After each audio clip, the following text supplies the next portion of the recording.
ایک دفعہ کا ذکر ہے کہ کسی جنگل میں ایک کتا رہتا تھا۔ ایک دن اسے سخت بھوک لگی ہوئی تھی۔ وہ کھانے کی تلاش میں ادھر ادھر پھر رہا تھا۔ آخر کار وہ ایک مچھلی کی دکان پر جا پہنچا اور دکان کے پاس اس نے ایک مچھلی پڑی دیکھی اور اس نے اسے اٹھا لیا اور مچھلی کو کھانے کے لیے واپس جنگل میں بھاگا۔ جب وہ ندی پار کر رہا تھا تو اس نے اپنا عکس پانی میں دیکھا اور اس نے سوچا کہ ندی میں کوئی اور کتا کھڑا ہے اور مچھلی پکڑے ہوئے ہے۔ اس کے دل میں خیال آیا کہ وہ اس سے بھی مچھلی چھین لے،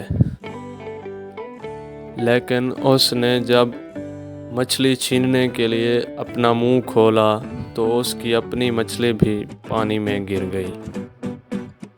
پھر اسے سمجھ آیا کہ وہ پانی میں کوئی اور کتا نہیں تھا بلکہ اس کا اپنا عکس تھا، اور وہ دوسرے کتے سے مچھلی چھیننے کے چکر میں اپنی مچھلی سے بھی ہاتھ دھو بیٹھا۔ اس کہانی سے ہمیں یہ سبق ملتا ہے کہ جو چیز ہمارے پاس ہے ہمیں اس پہ خوش ہونا چاہیے اور دوسری چیزوں کی لالچ نہیں کرنی چاہیے، کیونکہ لالچ بری بلا ہے۔